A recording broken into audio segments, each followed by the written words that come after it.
चुनाव में cross voting के डर से कांग्रेस की रिजॉर्ट पॉलिटिक्स। मध्य प्रदेश की तीसरी राज्यसभा सीट पर मुकाबला दिलचस्प हो गया, जिसे अब तक कांग्रेस के खाते की सीट माना जा रहा था। कांग्रेस की उम्मीदवार मीनाक्षी नटराजन के खिलाफ भाजपा की ओर से महेश केवट ने नामांकन दाखिल कर दिया। भाजपा के तीसरे उम्मीदवार उतारने के बाद कांग्रेस ने अपने विधायकों को एकजुट बनाए रखने के लिए उन्हें कर्नाटक के बेंगलुरु शिफ्ट करने का फैसला किया है। मंगलवार को कांग्रेस विधायक लगातार नेता प्रतिपक्ष उमंग सिंघार के भोपाल स्थित बंगले पर पहुंचते रहे। यहां से सभी विधायक बस के जरिए एयरपोर्ट भी रवाना हुए। कांग्रेस ने विधायकों को बेंगलुरु ले जाने के लिए 72 सीट वाला विशेष विमान बुक किया। पार्टी सूत्रों के अनुसार विमान दोपहर करीब 2:30 बजे भोपाल एयरपोर्ट से उड़ान भरेगा। इससे पहले सोमवार देर शाम उमंग सिंघार के निवास पर कांग्रेस विधायकों की बैठक हुई थी। बैठक में विधायकों से लगभग 10 दिनों की यात्रा की तैयारी रखने को कहा गया। सूत्रों के मुताबिक पार्टी ने स्पष्ट किया कि कर्नाटक जाने के लिए किसी विधायक पर दबाव नहीं है, लेकिन भाजपा की कथित तोड़फोड़ की राजनीति को देखते हुए सतर्क रहने की जरूरत है। नेता प्रतिपक्ष उमंग सिंघार ने कहा कि कांग्रेस को अपने सभी 62 विधायकों पर पूरा भरोसा है। उन्होंने आरोप लगाया कि भाजपा लगातार राजनीतिक तोड़फोड़ की कोशिश करती रहती है, इसलिए पार्टी एहतियात बरत रही है।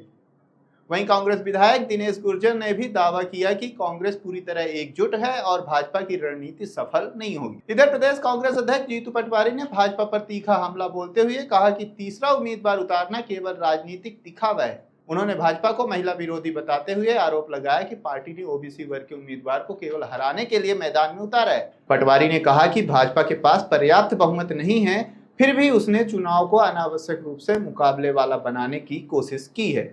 उन्होंने इसे ओबीसी समाज के साथ विश्वासघात भी करार दिया। सुनिए।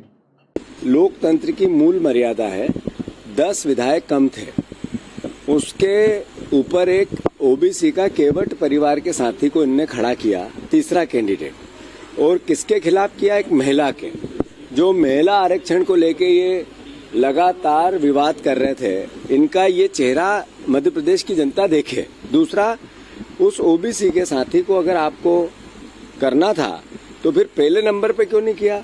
जो पंजाब का आदमी लेके आए और उसको आपने कैंडिडेट बनाया, उसकी जगह क्यों नहीं किया?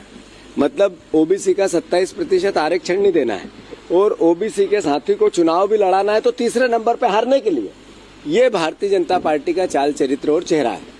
मैं दृढ़ता से मध्य प्रदेश वासियों आपको आश्वस्त करता हूँ, बहुत भरोसे और विश्वास के साथ, कि मध्य प्रदेश की जनता जीतेगी। ये केवल कांग्रेस की राज्यसभा का विषय नहीं है, ये मध्य प्रदेश की अस्मिता का विषय है। तीसरा कैंडिडेट, तीसरी चोरी भारतीय जनता पार्टी का जो चरित्र बन गया है, लगातार हर राज्य में, हर देश भर में मोदी ने जनप्रतिनिधियों की जो खरीद फरोख्त का माहौल बनाया है, ये अल्टीमेटली जनता के मूल अधिकार को एक तरह से बट्टा लगाता है।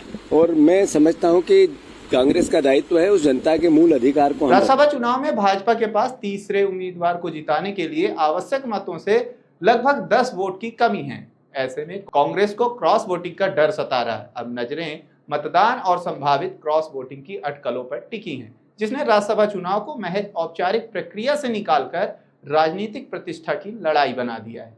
ऐसे ही नए अपडेट के साथ खबर नेशन से जुड़े रहें। खबर नेशन यूट्यूब चैनल को लाइक, सब्सक्राइब और शेयर करें।